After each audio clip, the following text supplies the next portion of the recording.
Welcome to No Wrong Choices. Along with Larry Shea and Tushar Saxena, I am Larry Samuels, and this is a podcast that's all about the adventures of life, where each episode will speak with inspired people who had a vision, dream, or an idea, went after it, and got there or got pretty darn close. This episode features a really funny comedian, veteran of the Howard Stern Show, and an old friend of ours. I'm, of course, referring to the great comic Shuli. Tushar, you know, when I think back to our days back at Sirius, one of my favorite personalities that we would bump into in the hallways was always Shuli. Yeah, Shuli was just a great guy, and we got to know him obviously before he became Shuli. So it was so much fun to just kind of hang out with him, get to know him a little bit. Get to know him really well, actually, because this was at that time, he wasn't married. He was getting his own feet wet in the broadcasting industry, and a lot to my surprise, a lot of us thought he was kind of seasoned. He was a seasoned comedian. We thought he was a seasoned broadcaster as well, but the reality was he was kind of feeling his way through it.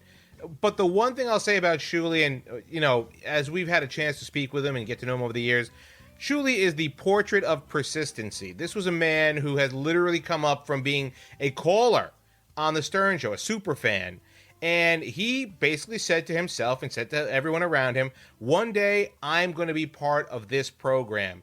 And you know what? He did it. He really he followed through on that wish, on that desire to do that. And I got to tell you, he's inspiring in that sense, because for a lot of us, we wouldn't know how to do it, and we wouldn't have the blueprint on what we're going to do it.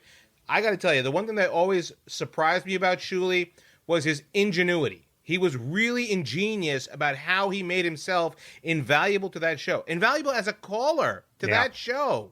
That's the most amazing part about it, is that he one day said to himself, I'm going to figure out a way to make myself so valuable to that show that when I'm on, they want to have me on more. And that's amazing. Yeah, you hit the key word there, persistence. I think persistence, and I talk about his courageousness too. I mean, he really took the bull by the horns and went above and beyond and made a career for himself out of pretty much nothing. So, I joke about in the beginning of this interview about, kids don't try this at home, but man, try this at home because, maybe it'll work. This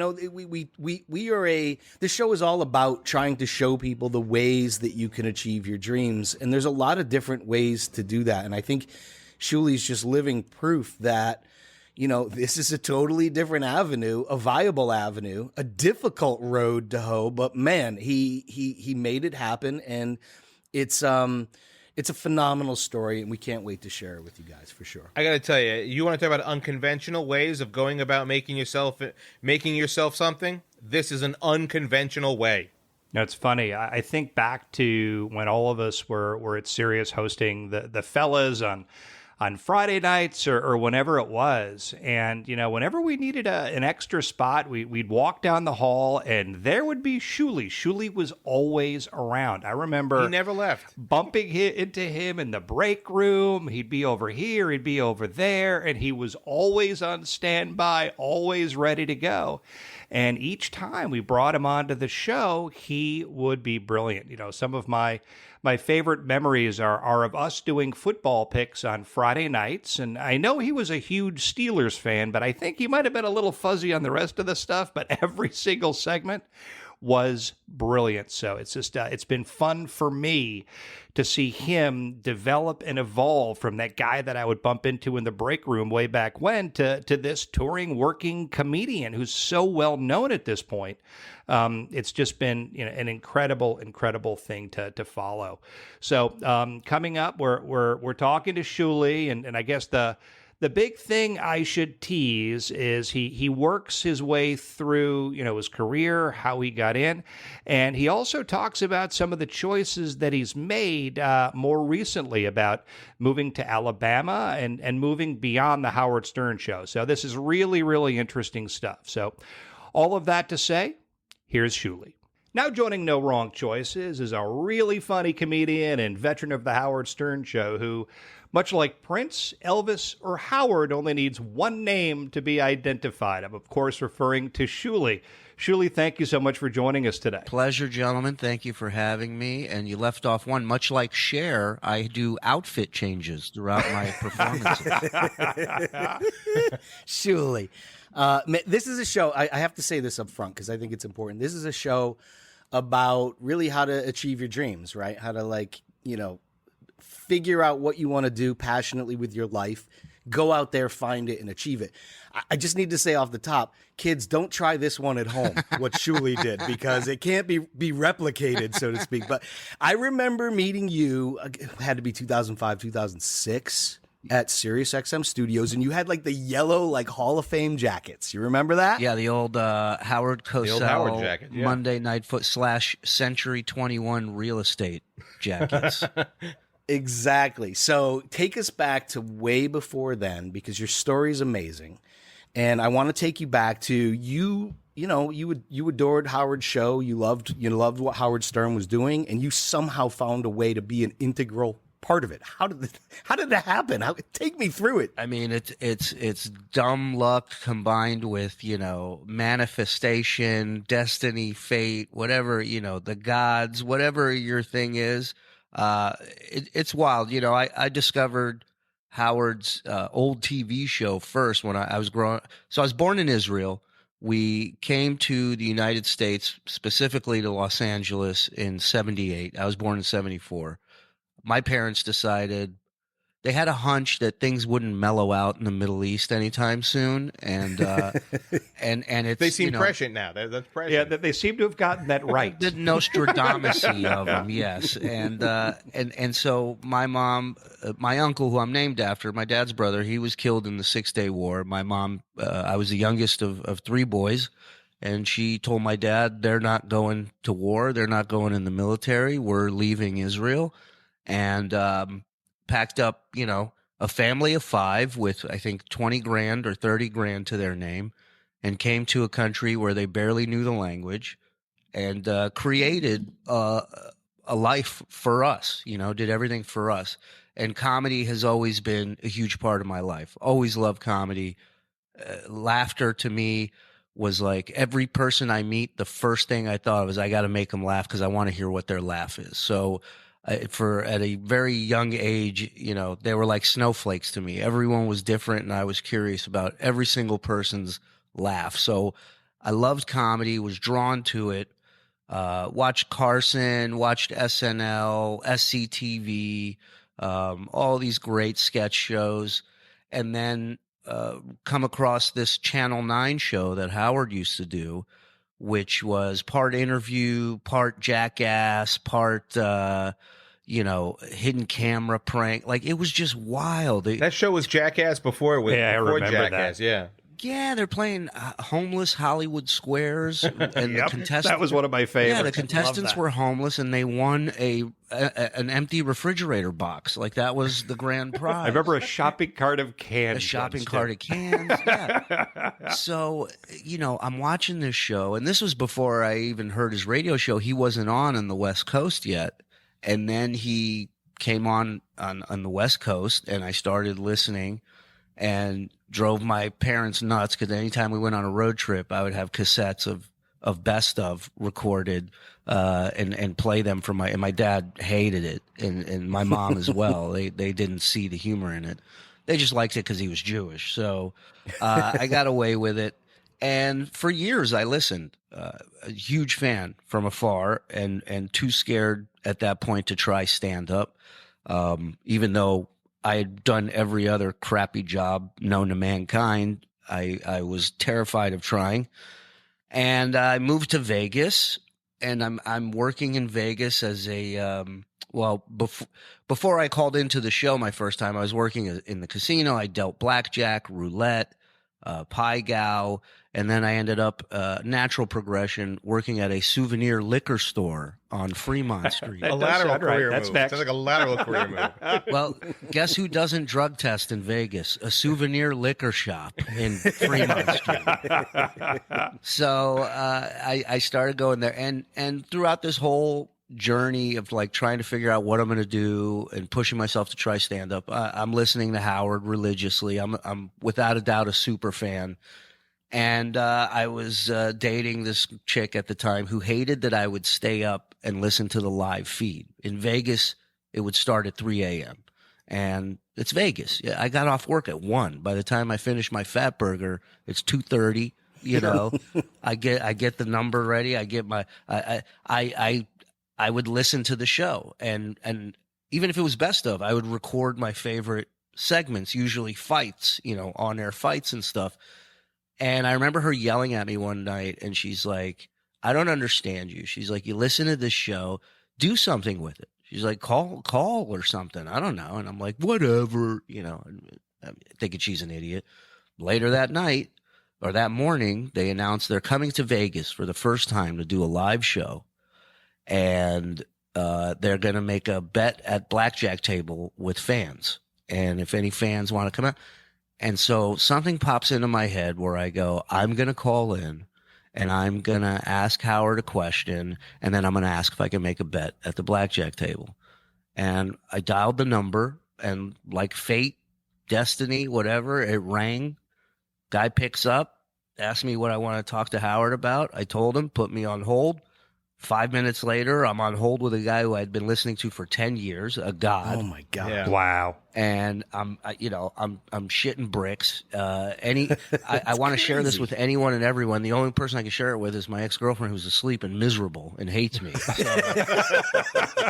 You had just finished disappointing her? Yeah. Goaded you into doing it in the first place. yeah, literally. And so, I end the call by asking, hey, I live in Vegas. You don't have to fly me anywhere. You don't have to put me up. I just want to make a bet with you guys at the table. And he's like, all right, hold on for Gary, and puts me on hold. And there you go. Now the ball starts rolling. So now I look at this like, all right, I'm going to treat calling into this show like a job. When I get off of work, I'm going to come home. I'm going to get a notepad out. I'm going to come up with stuff. Whether it's a game, whether it's questions, whether it's an impression, I'm going to play ball with these guys and have fun and be a part of this now that there's a crack in the door. And that's what I did. I treated it like a job. I would come home and I'd start.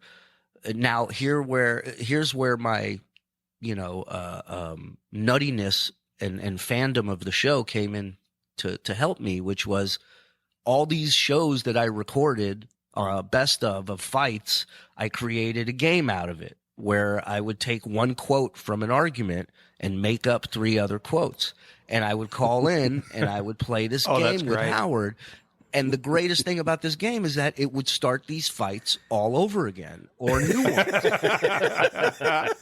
Perfect. And I knew that this wasn't something that was like on their docket. Like I had contributed something that was, that happened organically. And that is the thing I love the most about that show is the organic comedy of it. The just you never, they start the news and an hour and a half later, they're still doing the news because they're riffing on something. So, I treat it like a job. I called in as much as possible. He got to know me. The screeners got to know me.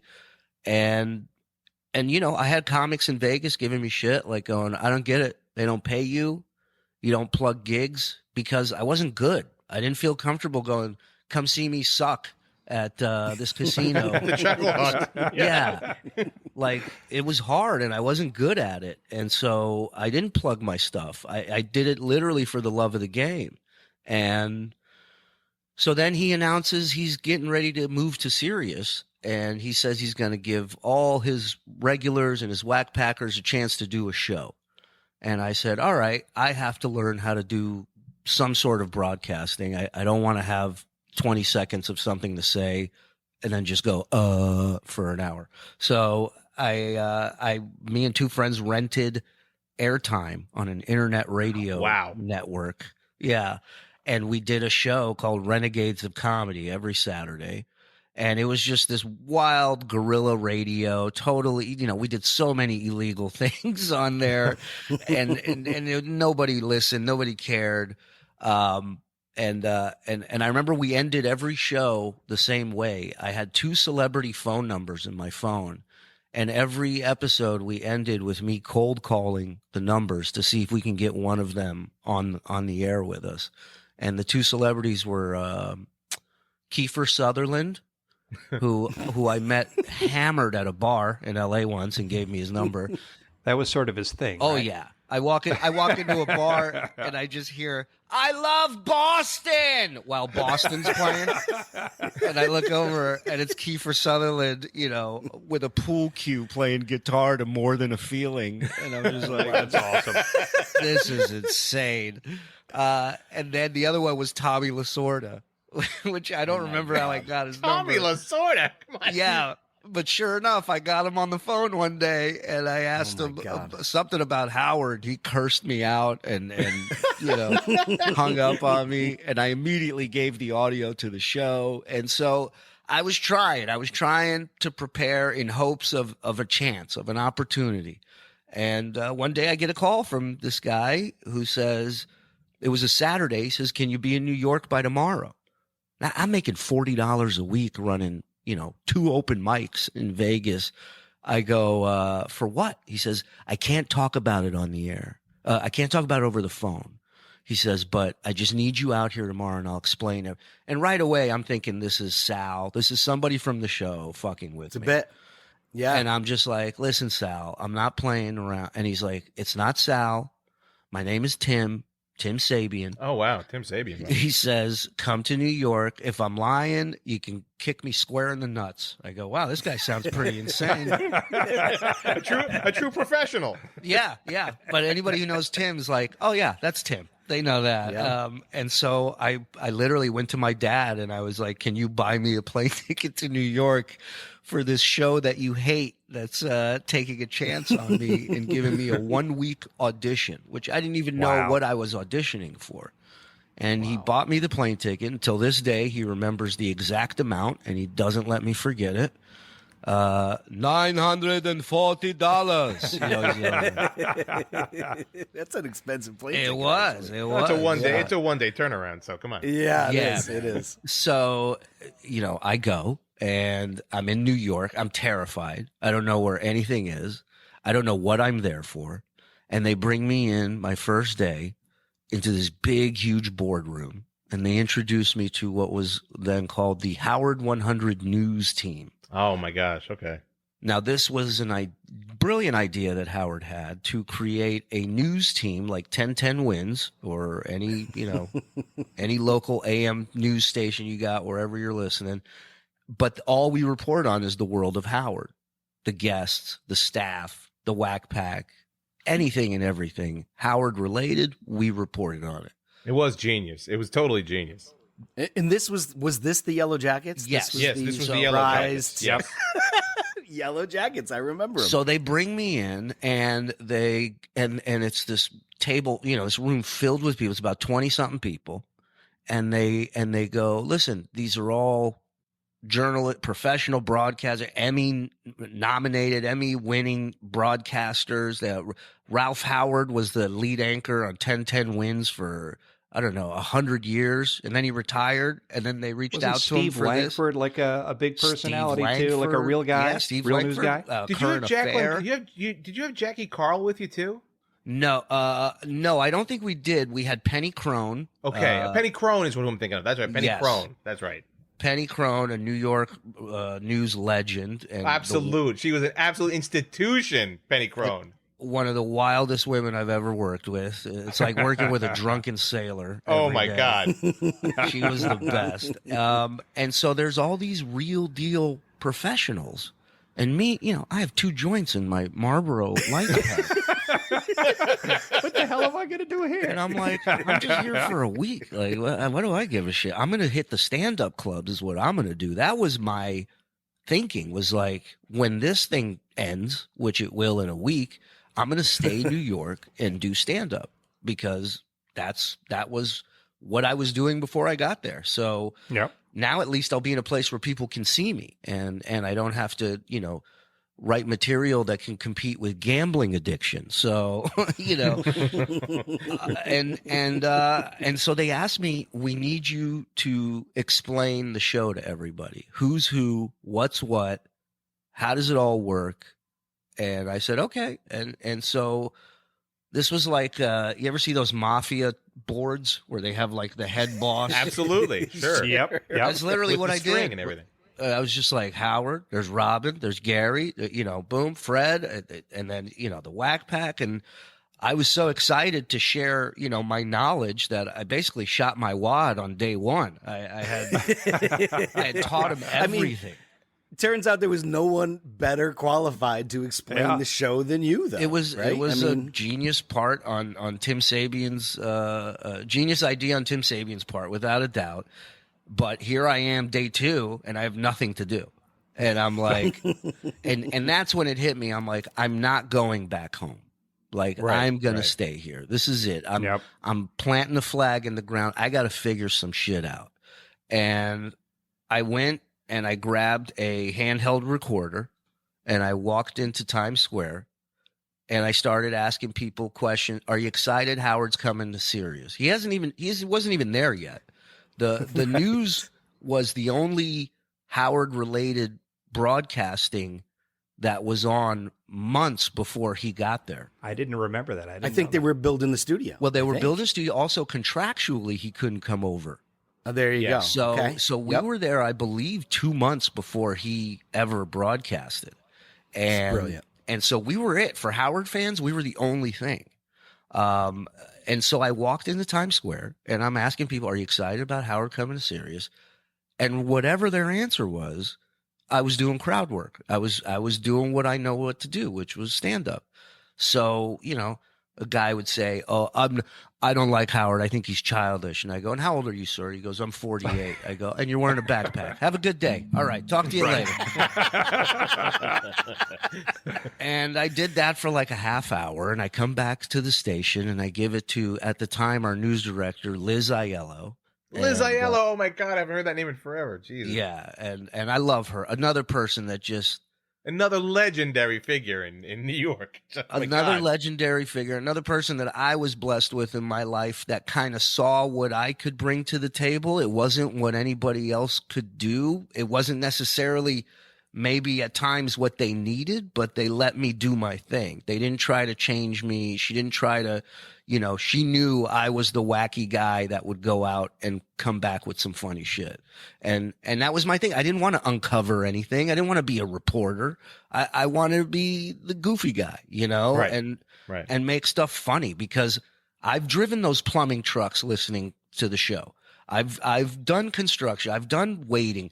I know how important that show is to help you get through those shit gigs, Absolutely. And so I really, my whole thing with stories, with whatever I brought out, which was what's gonna entertain the guy doing drywall, right? What's he gonna dig? Yep. What's the truck driver gonna dig?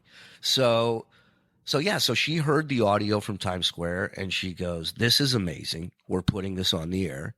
And immediately I see another crack in the door and I go, okay. And in my head, I'm like, so I'm going to do this, but I don't trust anybody to edit my shit. I got to learn how to edit. I got to learn how to work with this computer, and which I didn't know any of that stuff.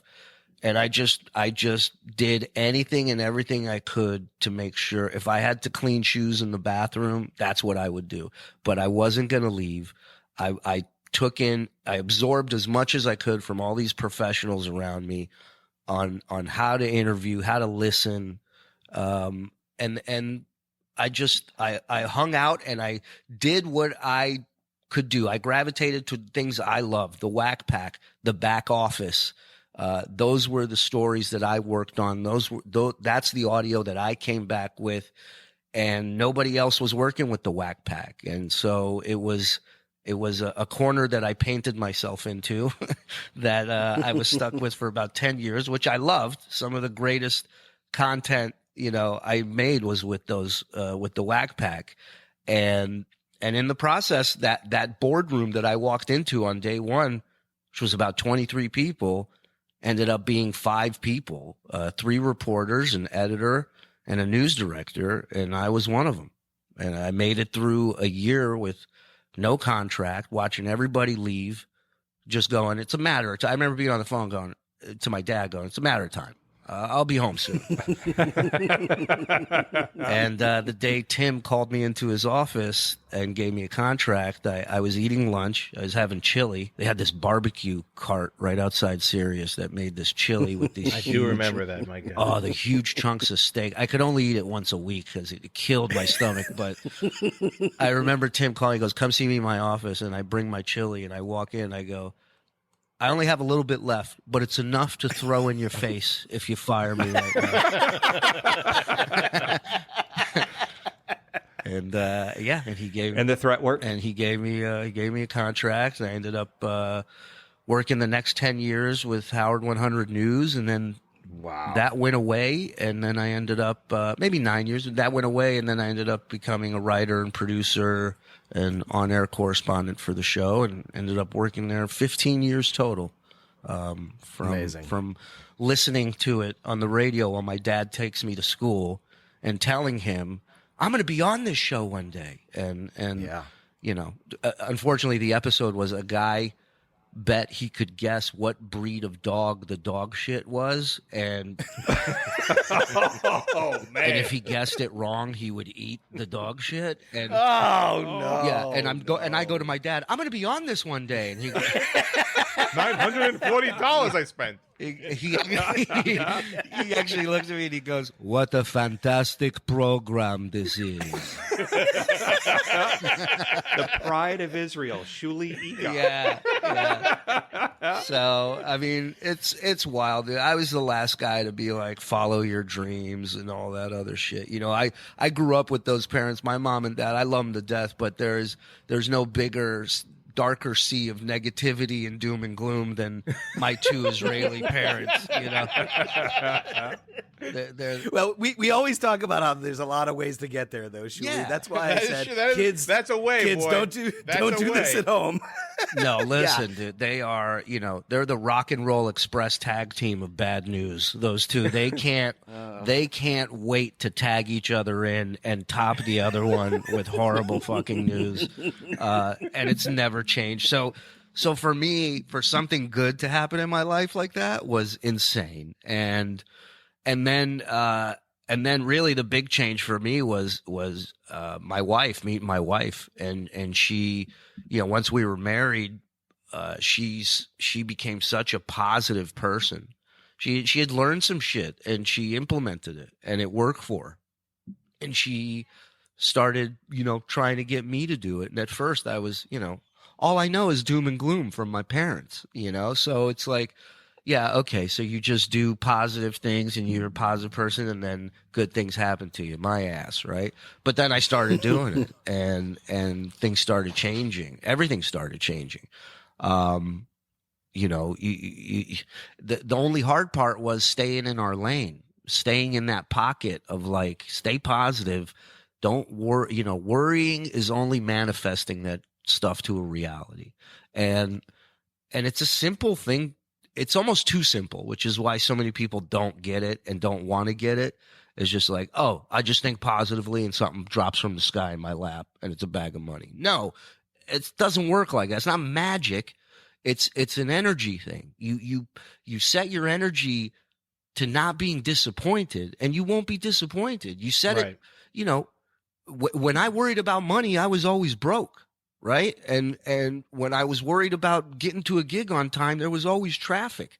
And when you're just like, I'm going to hit every green light when I walk out this door and believe it, a lot of times it works that way. And if it doesn't, you're certainly not stressed about it like you would be, which only makes the situation worse. So that my wife really changed the game for me once I became a writer and producer.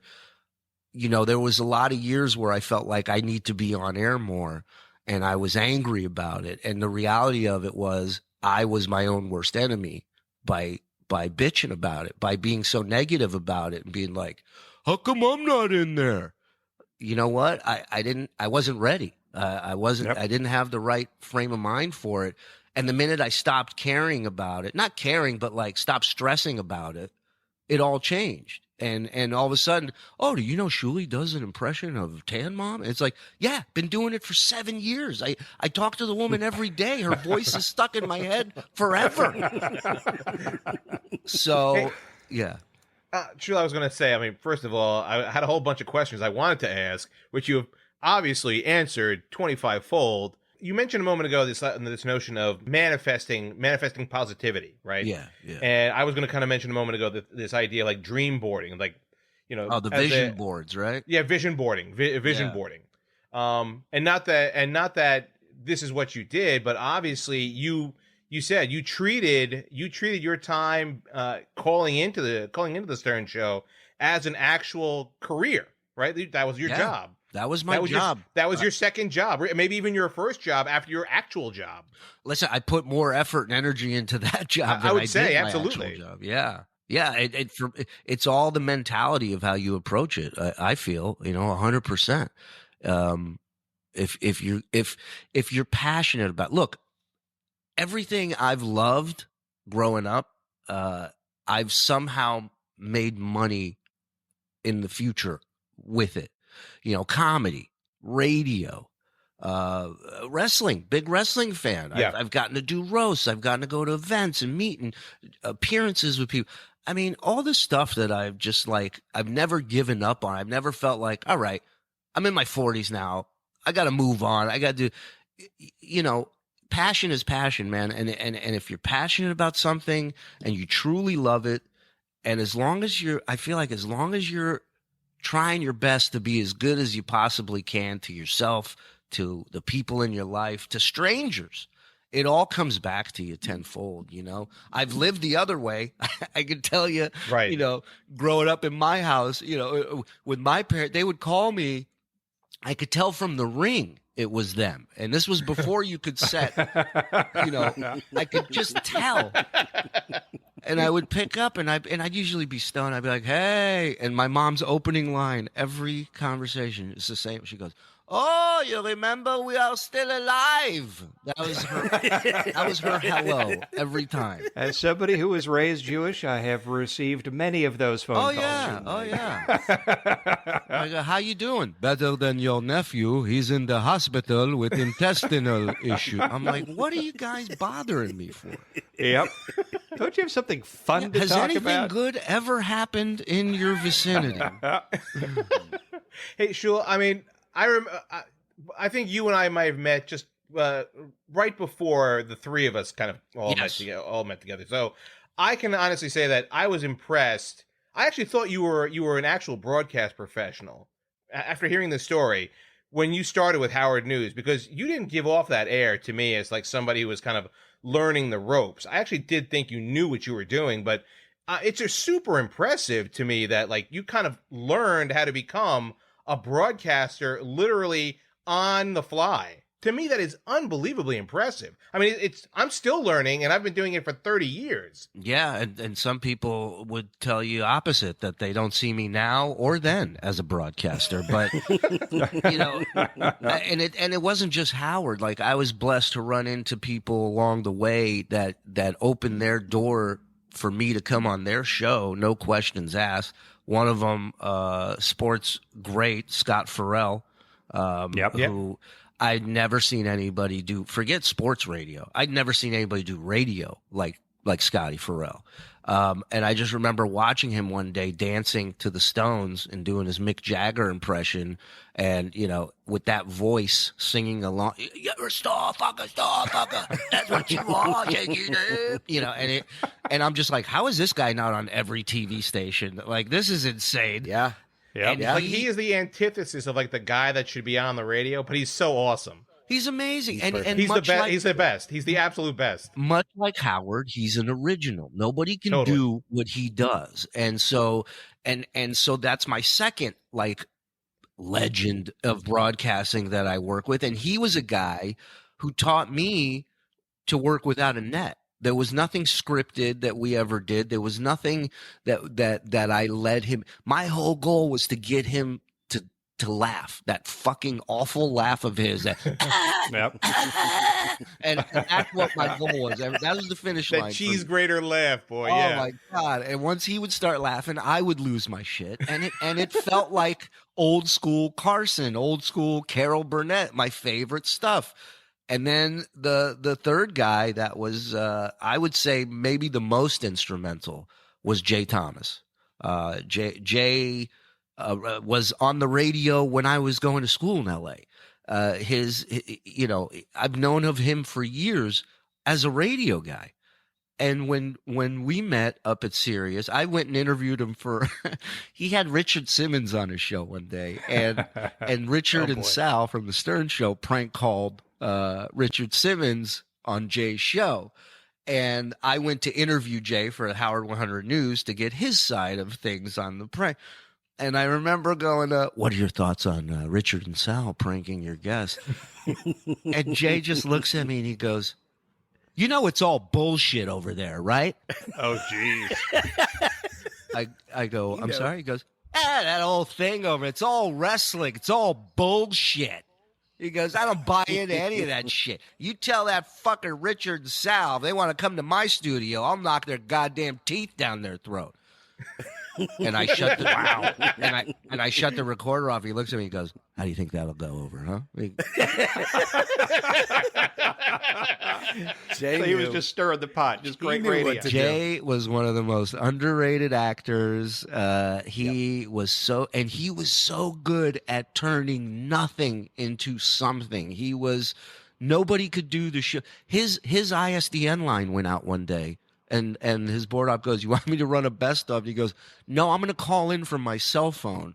And he Right. I remember that show. He called in I from his remember cell that phone. show. He picked up a hitchhiker at one point, That's right. and then he went and got his tires fixed, and he picked up his dry cleaning, all while exactly interviewing a woman who had a pickle farm that marinated her pickles in Kool-Aid. That's Jay. And There that it- was there it Jay. is right there. And Jay, Jay got an opportunity to do, not only did he do his show during the week on one of the stations on Sirius, but every Friday he would do a morning show on Howard's channel, 101, and I got to be the sidekick for it. And, you know, the amount of stuff I learned from him and it's like NASCAR. I feel like I'm just sitting in the stands watching half the time, you know, because he would come in with all the newspapers cut up. Right? his He would have desk the is just stories with covered the in articles cut out, and you know, I'm showing up again with a joint in my cigarette pack. Like I'm not the most prepared co-host, but we worked great together, and he was a guy. The first time we ever worked together, he said to me, now listen, I don't want you going up there and saying pussy, okay? I know you come from that world. I don't need you going up on my air saying pussy. You understand? And I go, yes, sir. He goes, I want you to say something that makes a listener think of a pussy. You understand that? And I go, not Interesting. really, but I will try it. And he was just a brilliant guy, one of the best storytellers ever. Was a great storyteller. Yes, absolutely. Yeah. And made you laugh every day. Every day. Jay would come into the office and just make you laugh every single day. Shuli, was there I think back to when you used to come on our show. Yeah. Like we used to do football picks on Friday nights, and you know we'd convince you to come in, and I think you used to preface it with, well, I know my Steelers, but beyond that, I don't know what I'm going to be able to offer. But it wound up being the most brilliant half an hour in radio, because you just At least had, for our show. well, yeah, for our show, but you just had a one-liner after another, and I remember being so incredibly impressed by it, meaning it's an art, it's a skill, it's something that this guy clearly has worked at to be doing what he's doing. Like, was there a moment when you kind of realized that you got it and you crossed a threshold where you're like, okay, you know what? I got this now. I'm good now. Like, did you reach a point where you started to take off? As far as like on air, yeah, Yeah. but it didn't come till much later, where I was in there doing impressions, and I grew up listening to this guy with guys like Billy West, the old school show with Billy West, who did the Jackie Puppet and did so many voices, and I listened to this guy Billy crack Howard up to a point where I've never heard him laugh like that. And again, circling back to the beginning of this whole story, laughter to me is super important. And that's my finish line, much like with Scott Farrell, is to get Howard laughing. And luckily for me, starting stand up in Vegas, I have experiences with very small amounts of people and making them laugh. The casino I worked at, we played to 12s of people a night. It was not fun, but if you can get 12 people to laugh in a room that holds 100, then 100 people ain't shit, right? And so for me, it was like, I remember one day I was in there I was talking to him about how I annoy my family with all the whack pack voices I do around the house, because my kids will ask me something and I just answer them as Jeff the Drunk or High Pitch Eric or Tan Mom. And I said, in the shower, sometimes I'll sing as them. And he was like, well, what now? None of this was planned. He didn't know I was going to bring this up. And he's like, can you do a little of that? And so in my head, I'm like, oh shit, he's giving me a shot, right? Like, this is Carson calling somebody over to the couch. Like, this is a big fucking deal. So, you can't go back now. I just get ready and I just start singing, which a song I didn't sing in the shower, because I knew he was a big Crosby, Stills, Nash guy. I did Helplessly Hoping as different whack pack, and at one point his head is just pointed straight up at the ceiling and his mouth is wide open and he's laughing so hard. And I just remember thinking, all right, I got this fucker now. I got this. And after that, if I had something to add with a whack packer or with a staffer, I could just go to Gary and I go, I got something on this. And Gary would just go in. He wouldn't say, what is it? Who's it about? There was a trust there. That's trust, boy. That's trust. Yes. Yeah. And that was something that I'll never forget. And it took a long time to get there. And again, a lot of it was my fault. I'd say all of it was probably my fault. So, the fact that it got there and I definitely noticed it and paid, I took that will be burned into my head forever, that moment. Absolutely. I mean, you all these stories, Shuli, are about courage, really. I mean, you really had a lot of courage to do all the shit that you did. I love there's a little fake it till you make it. Yeah. Right? With the news stuff. I mean, Absolutely. these are all things that you can do to chase your dream, though. But I think the biggest thing you did was you took that leap of faith, man. You know what I mean? And you kind of trusted in yourself. Even if you knew you couldn't do it in the moment, you knew you had enough resources to learn and grow and keep grinding. And I think that's the greatest thing. What's the worst misstep you ever did? The thing that you just wish you could turn back time and be like, man, I messed that one up. There was years ago, this kid came on the show. He was like in 19, 20, came on the show, and he was going through cancer treatment, and he was a huge fan. And I think Artie got him tickets to his Carnegie Hall show. And then after the show, Sal and Richard called me and they go, hey, Artie's inviting a bunch of us over to Del Frisco's, which was right next door, to go have lunch. Yep. And you're invited. And I'm like, okay, great. And so I go over there, and it's the Howard TV crew. It's me. But I'm the only one there from the news. Everybody else is from the show. I wasn't working on the show at that time. And I'm sitting there having a great meal. The cancer kid's there, everybody's there. And then we come back to the office, and they go, where were you? And I go, I just went to Del Frisco's. Already took everybody out to lunch. They go, oh, yeah. I go, yeah, the cancer kid was there. I go, it was great. Already made a toast. It was really sweet. And Liz Aiello, sweet Liz Aiello, I'll never forget. She just goes, did you bring your recorder? Oh. That's a broadcast professional right there, boy. Yeah.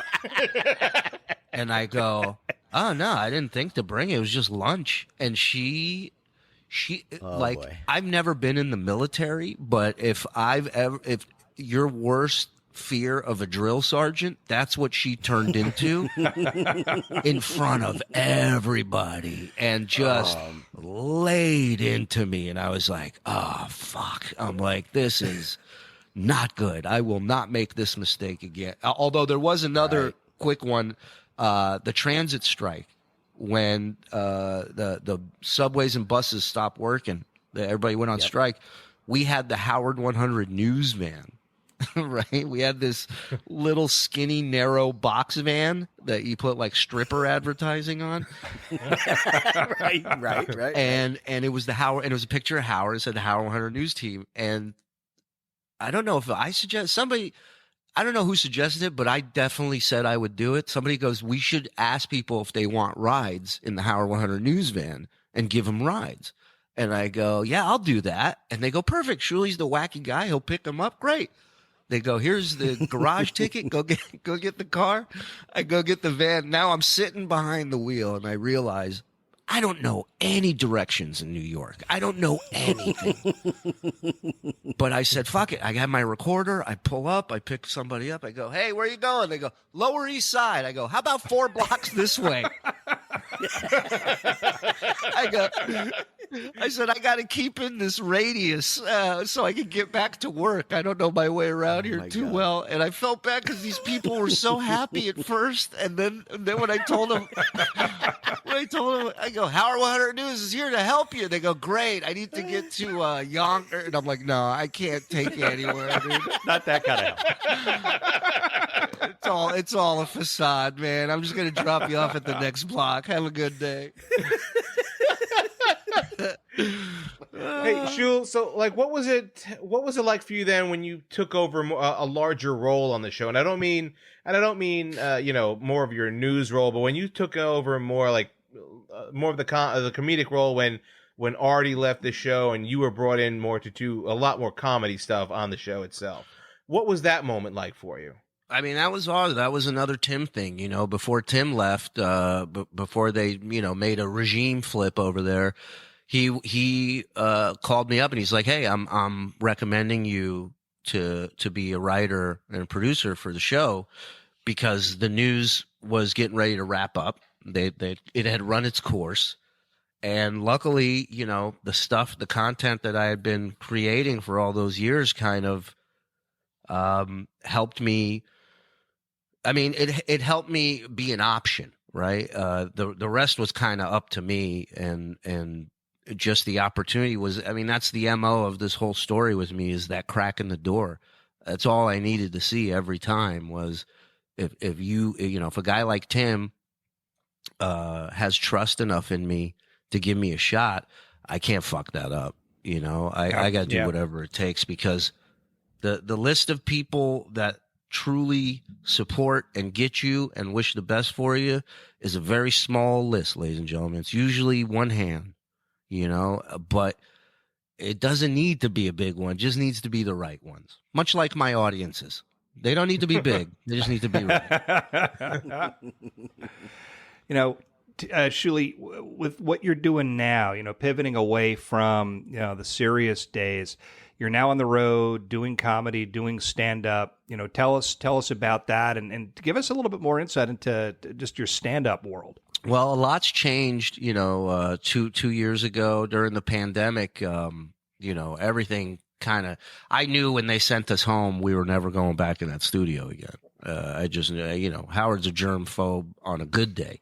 Without a pandemic. So that's true. I didn't even think of that. Yeah. Right. So, then the area around us changed significantly. And I'm a father too. I got 2 little girls, and the neighborhood just, You know, I tell people all the time the breaking point was I walk out of the apartment with the girls, and there's a guy taking a shit behind my car on the street, Oh, Jesus. and he's not wearing a mask. Can you believe that? Thank you. Come on, The people. nerve of that guy. Come on, people. I say, you know, I got a compromised immune system, dude. If you're gonna shit on the street, I'm not taking that away from you. Just be a decent Oh, human my being God. and wear a mask. That's all I'm asking. Cover your mouth. No, but in all seriousness, you know, we had some attempted break-ins into our building, and the area itself was not great, and the cops were like, well, you know, we're not doing anything because every time we do, they want to fucking kill us. So everybody kind of just let shit. It was like Lord of the Flies, and It makes us feel better that we all still live here, Shuli, by the way. So Oh. thanks for all I don't know what that says about us. God bless. All the best to you guys. Have fun driving down. How are we broken people? Have fun driving down Fury Road to work every day. Nice. Excellent. I'm the king of New York, #1. Yeah.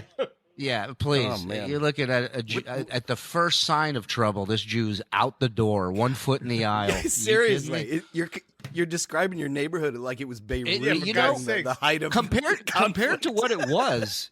I mean, it wasn't Yeah, far yeah. from it. You know, you got people launching empty fucking Jack Daniels bottles off of balconies from my you What know. neighborhood were you in? Yeah, Which- where were you? We were Shuli? in a I'm in Brooklyn, dude. Come on, where are listen. We were in Astoria. We were in He a was on really Park Avenue. He was on Park Avenue with 36th. That's right. That's right. Gramercy Park. Right. We were in Astoria. We were in a really nice part my of God, Astoria. dude. We used to always be out and about and just and then that was it. Everything fucking Went downhill. Everything flipped, man. So we started looking, you know, I talked to management as far as like, well, we're going to be working from home for a while. It doesn't matter where home is. No, it doesn't. That's okay. So then we started looking at what we can afford for what we got. And on the East Coast, wasn't a ton. Then we started looking down south. I have a couple friends down south. One of them who's been telling me to get property in this spot called Huntsville, Alabama for about 5 years now. And he's, you know, as he explains it, there's Huntsville and then there's Alabama. And Huntsville has the Space Center down here.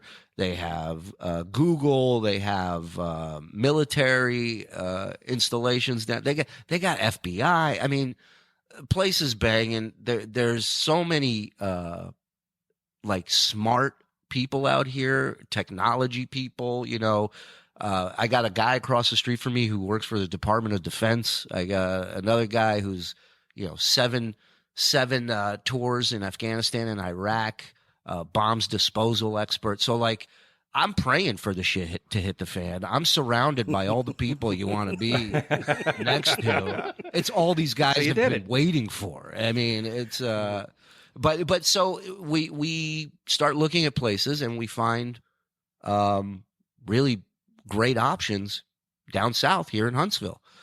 But none of us know about the South. We don't know anything about this town. And, you know, in the middle of the night, one night, we sneak out in the summer and we drive 14 hours, the whole family, to Huntsville to check it out. And we loved the vibe. We loved, you know, people were following rules here, but people were also living life. They weren't locked in their homes. They weren't, they I can't explain. It felt like the shit that we were going through wasn't happening over here. And Right. and also I just started looking at it from my kids' point of view and from my parents' point of view, which is like they did whatever they had to do for us. And this whole move, I don't give a fuck if I hate it here. If I can see my kid ride her bike to a friend's house and then come back Yeah, there you or go. have a sleepover down the street or whatever, be a kid, like, okay, I'll swallow that shit sandwich for a while for that, because they haven't been able to be kids the last, 12 years. And so, especially the last two. And so for us, it was just about finding a place. We found one. We got it. We made the move out here. We had peace of mind where we were living. And then for me, it was just work kind of changed. I wasn't I wasn't feeling the new flow of the show, and especially with, his obsession on COVID and politics. Those were two things that I was avoiding religiously. Because again, we go back to the energy, right? Which is like, if I'm worried about COVID 24/7, guess what I'm gonna fucking get? Right. If I'm worried about, it's about getting out of your lane, and worrying takes you out of your lane. And I can't afford to worry about Trump or Biden or any fucking buddy, because I don't have the power to change anything these guys are doing. I don't buy into anyone and what they're saying they're going to do.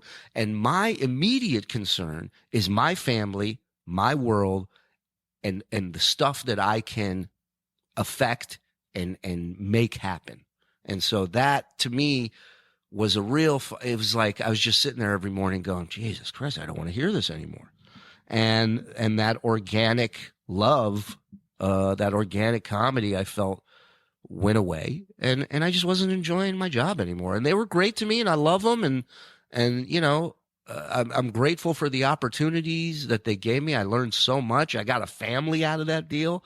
Like, Yep. I love it, but I'm a guy who's not going to stay and do something that he's not enjoying, and I don't want to take a fucking paycheck from something that I'm not giving my all to. Absolutely not. And lastly, Jay Thomas, before he passed away, one of the last things, one of the last conversations we had was he was like, you got to do your own thing. You gotta do it. It's interesting that you say that. I look at my career. I worked in business for a real long time, and I had a degree of success, and I reached a certain point where it's like, okay, is this making me happy? Yeah. Is this what I want to be spending my time doing? And I still will engage with different projects here and there with friends and whatnot, but it's not what I want to be doing with all of my time. We've only got one life, and so I totally get it. And with kids, like now, I had 15 years of the greatest experiences of my life. If I need to go rent cars at Enterprise for 8 hours a day, all right, whatever. I don't give a shit. I can do that. Yep. I can live off those dreams but I don't have to, and I'm not going to. But either way, the opportunities and the experiences I got doing that, the people I got to work with and meet, who I'm still friendly with, guys like you three who are, years down the road, we still can connect again. It's a beautiful thing, man. I'm so grateful for it, and I'm loving doing my own thing now. I'm loving. Well, that's it. Your dreams are still coming. Yeah, true, right? I mean, that's we all that's keep the changing truth. and evolving. My whole podcast is all about organic and just, I don't know, what the fuck's going to happen, but something's going to happen. I come into it with a plan. It isn't a shit show. Don't go by all the reviews you read. But it's fun. I'm enjoying it. I come up with an idea the night before and I do it the next day. I don't have to write emails to people, and I don't have to elaborate and write a fourth version of a fucking script. And it's like, Jesus, what happened to just being funny? What happened to just, let's take a chance. If it doesn't work, then we'll goof on it and we'll make that funny. Like, That's right. So now I'm doing the Shuli Show, which is my podcast. Yeah. It's available on all platforms and YouTube, and there's a Patreon page if you want to support it. I do another podcast with a bunch of comics we used to do back on 101 called The Miserable Men Show. You Myself. still doing Miserable Men? Yeah. Myself, the Reverend Bob Levy, Oh my gosh. Brent Hatley, former producer on the Stern Show, is now Sure. Yep. Miserable Man with us. Mike Morse, who comedian, roast writer for Lisa Lampanelli, and Mark Burns, the almost original cast, with the exception of Florentine, who started the show. But that was another weird thing where it was like, Tim was such a great boss because you could trick him into giving you opportunities too.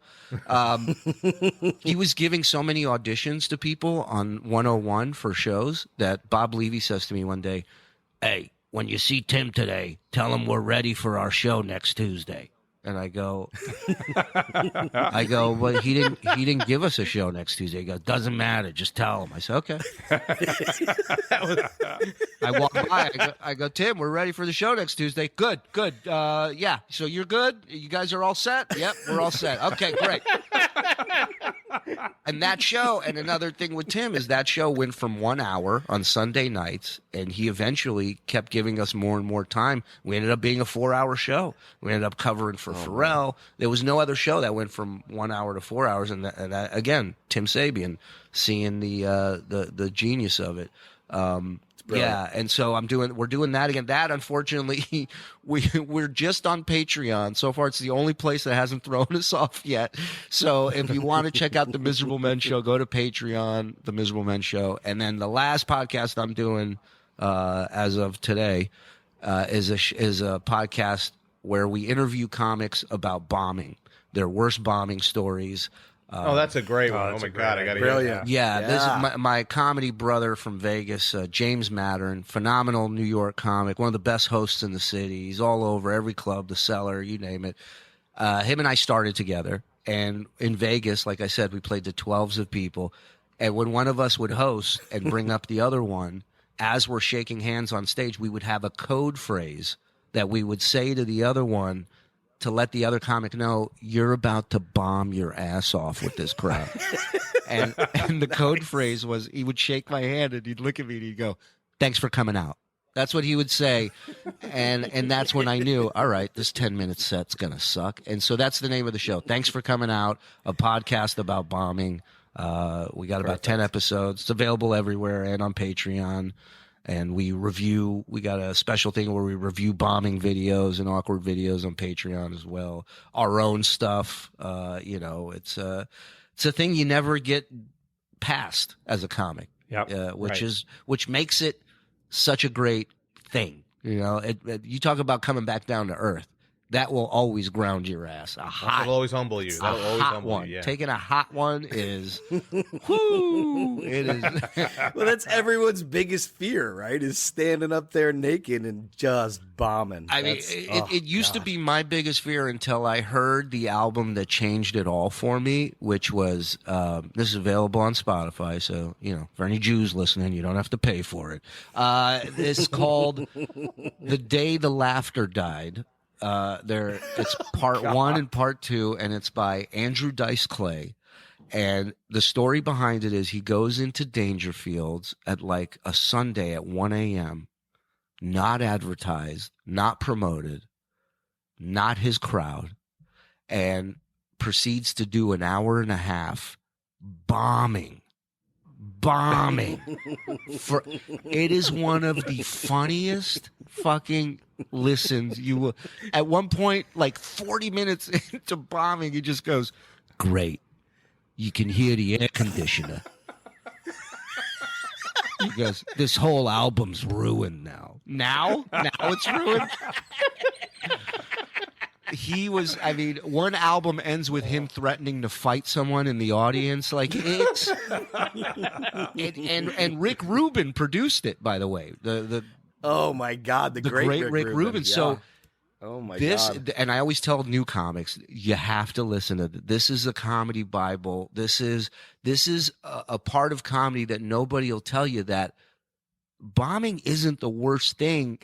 You just got to kind of lean into it and embrace. You're not, you try to get out of it, but there's a point we all hit where we're like, yeah, I'm not getting them back. And so in that case, you just go for it. You just lean into it. Fuck it at that point, right? You just fuck it. He goes, at one point this joke bombs and he just goes, I read from my notes. And then he reads the notes. He goes, I want someone to do the black guy handshake on my prick. And that's one of his notes. Just a total non sequitur. And people are just going, what the fuck did he just say? What? And he moves on to the next note, Oh my God. I just wrote that Shul, down. The day the laughter died. Shul, obviously you sound happy. I mean, it kind of goes without saying that you sound very happy. But I guess my question is, at this point in your career, are you satisfied, or maybe even that's the wrong way to say it, but Are you satisfied with everything that you've done thus far? Uh, If you were to leave the business tomorrow, would you say that you are satisfied with everything? No, no. I'm entering a world now, which is for actual TV shows, putting together a couple different things. I got an animated show I'm working on with the great Tim Stack from Son of the Beach and Up All Night with Dick Dietrich, I think, or Late Night with Dick Dietrich. He's a comedy legend, a brilliant writer, and he's a huge fan of Tan Mom. And him and I have put together an animated show based on the life of Tan Mom, which I will be doing the voice for. And, that's wonderful. Yes, and so we worked on that. We're in the process of working with a company on that, so that's moving forward.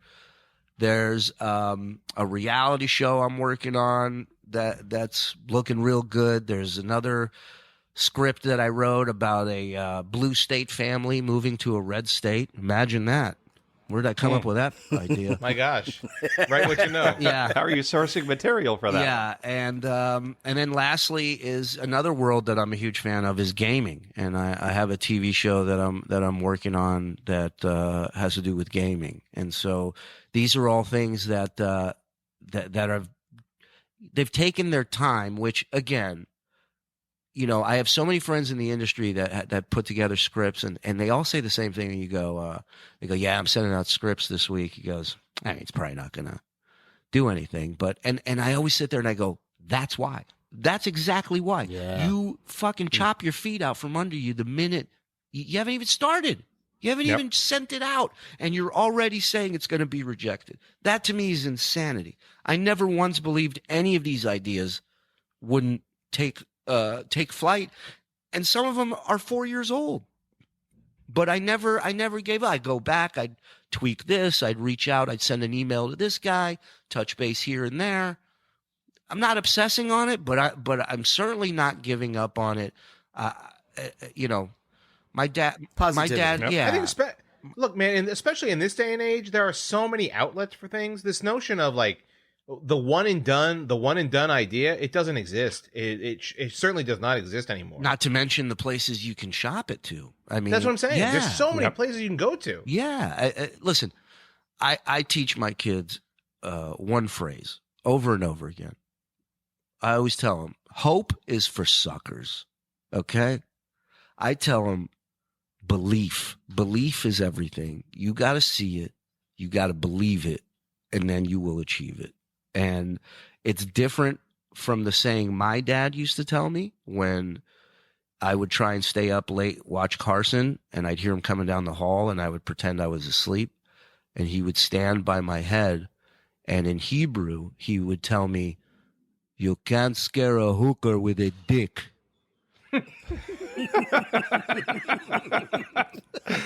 and I would always start laughing, and that's how he would catch me. So yeah, I just try to implement what my wife taught me, which is, stay on the right side of the tracks and try your best to stay on it, because there's so much shit that tries to take us off. That was a big issue with hyper focusing on COVID and politics. As I was like, this is just taking me off course, man. And I can do that. I don't need anybody's help. That's right. That's exactly right. Well, Shuli, clearly, we've had a really good seat to watch the Shuli show, so to speak, in terms of you coming into Sirius and your development and all the different things that you've done. And, you were always very gracious to us way back when with our show coming on and always killing, so to speak. So I think all Much of us like have now. been just like now.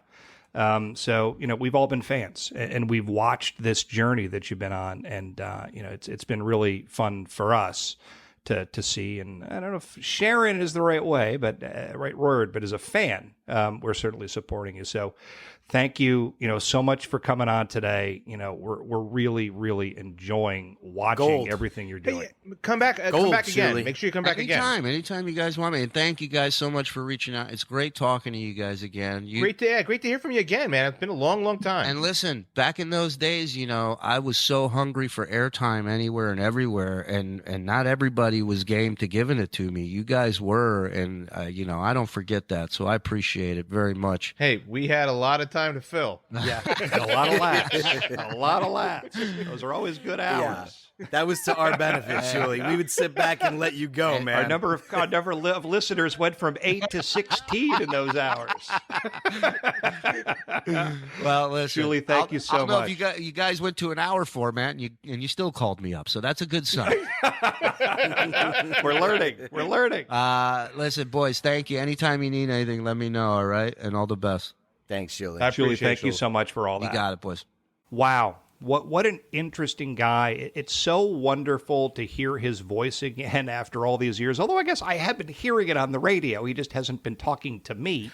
But what a wonderful opportunity to catch up with Shuli and just to hear what he's up to. Yeah, and I want to talk a little bit about the auditioning aspect, because a lot of what he had to do was, perform and be good enough that they kept him around, And I've done some acting work, so there's a lot of auditioning that goes into that kind of work, and it's a theater of rejection is what it really is. So when Shuli talks about his positivity, I think that's super important when you're talking about dreams where you have to audition for a role, a part, a seat. And how much you have to just kind of embrace the rejection aspect, because it's a tough road. I have a very strange connection with Shuli, in regards to this interview, in that I auditioned for the J. Thomas haha seat before he ultimately got the seat. And so talk about theater of rejection. I mean, I was in that seat a couple weeks prior, and I completely spit the bit. I totally failed. I seized up that day. I loved the show. And I think I got caught a little bit on the sidelines being a fan instead of actually being the guy who was making people laugh and setting Jay up and so forth. So it's fascinating to hear him talk about working with Jay Thomas and work that audition, that he had auditioned for Howard Stern and he had auditioned for Jay Thomas.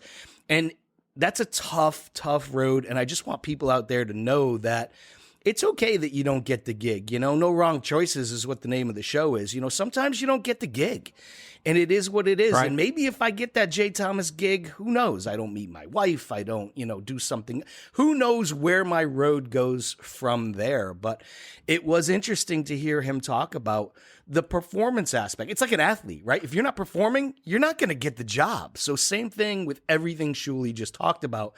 Boy, what a unconventional road, like you said, T. So fascinating stuff.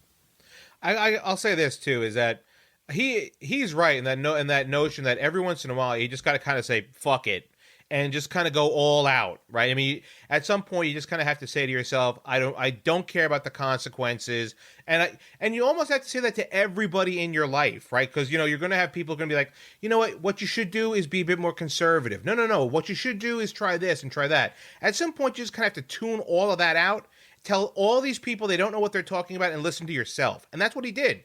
He focused in on one goal. I'm going to be on this show and I'm going to make myself invaluable to it. And that's what he did. And that is an attitude very, very few of us have, and very few of us can hone that fuck it type of attitude. In the positivity. I loved that he talked about positivity, right? And he didn't find that until he met his wife, really, which is pretty fascinating. So in a career path that has him putting himself out there for judgment, comedian, Howard Stern stuff, the Jay Thomas, he's literally putting himself out there to be judged. And it's easy to get super down on yourself if you don't book the job, get the gig, like I didn't get the gig, whatever the case may be. And his positivity, I think, is what allows him to carry on, be confident in his abilities, confident in his stuff.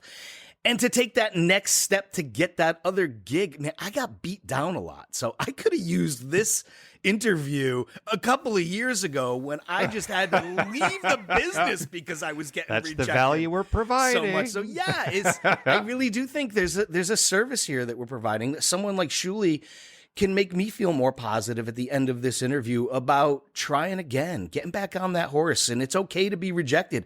Maybe it just wasn't the right fit for you, and that's okay. The one thing I also took away from Shuli is that every single opportunity he was given, he used as a learning experience. Obviously, with the Stern Show, and then I also had the opportunity to work with him a little bit over at the Pharrell Show. I was brought in every once in a while to be another one of the voices on that program. Got to know Shuli there as well. But every single step along the way, he used as a learning experience, and he used each one of those hosts that he was with, whether it be Jay Thomas, Howard Stern, or Scott Farrell, to pull an aspect from their broadcasting careers, the best of their broadcasting careers, obviously, and incorporate it into his own journey. That was amazing to me. Absolutely. And, I'll build upon all of that with the idea of relationships. I've said many times before that I was successful in my career because of the relationships that I was able to build along the way in terms of trust and just genuine friendships. And, when you look at Shuli's path, the people that he met along the way, the people who took care of him, the projects that he's now engaged with, he has built up a wonderful network of folks that have helped pull him along. And that says a lot about the person. I think about us doing this interview. We were really excited to talk to our old friend Shuli. We were laughing, we were smiling, we were joking. Like, it was a whole thing. Like, oh my goodness, we're going to get to talk to Shuli, because we genuinely like the guy. And when we talk about him, we smile. And we smile, it's not bullshit. Like we're actually smiling because we're looking forward to talking and hanging out with Shuli. Yeah, he's a good guy, and he's our good friend. So, yeah, of course we want to talk to him. But isn't it funny that he made his own path? You know what I mean? Like, Absolutely. Because we do a lot of these interviews where it is all about a relationship, where somebody, a friend of a friend, tells you about a gig, and you have an in because they're already in, and that's how you get it, and so forth. And here was Shuli. Imagine if he doesn't get goaded by his girlfriend to call the show. Oh, I forgot about that. And he didn't, right? You know what? And he just sat there like every other night and listened to the show and didn't call. Like, what path is his career right now? Does he have a career? Is he, selling dealer shoes? in Las Vegas? Yeah, working at a liquor store in Vegas. That's right. That's exactly liquor warehouse. So it's just fascinating. Most of these interviews we do are about our relationships, and here he, literally the nicest guy in the world, who has all these relationships now, made his own path, not by that way at all, but by just having some gumption to dig in and get some material and make it happen. Yeah, the guts. Having straight guts. It's like building a building from scratch without a design. I mean, Jesus, I don't know how he did it. It's amazing. Well, he did, and you're right. It's pretty darn amazing. So with that, we're thankful and appreciative that Shuli was able to join this episode of No Wrong Choices. Make sure to check out his stuff. 3 podcasts of note. There's The Miserable Men Show, which can be found on Patreon, The Shuli Show, and a podcast about bombing called Thanks for Coming Out, which sounds really, really funny. You can also visit his website at shalomshuli.com, where he lists a lot of his live upcoming dates, and there's a bunch of other content on there as well. Our thanks also go out to you for joining this episode of No Wrong Choices. We post about once a week, so please follow us here or on social media at The Fellas NWC. You can also learn more about The Fellas by visiting our website at NoWrongChoices.com.